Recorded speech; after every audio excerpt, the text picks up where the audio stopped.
পরিস্থিতি এমন অবস্থায় চলে গিয়েছে আইন শৃঙ্খলার যে সেখান থেকে ফিরে আনার জন্য এই সরকারের উচিত হবে একটা রুট ম্যাপ ঘোষণা করা এখনই, নির্বাচনের রুট ম্যাপ।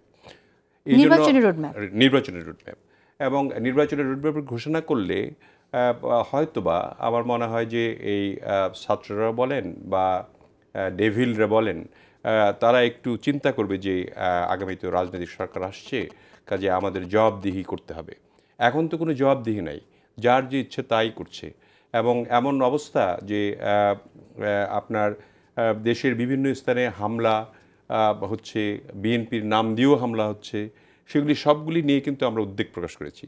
এবং আজকে এই জন্য আমাদের বিএনপির পক্ষ থেকে আপনার ইসিতেও আমাদের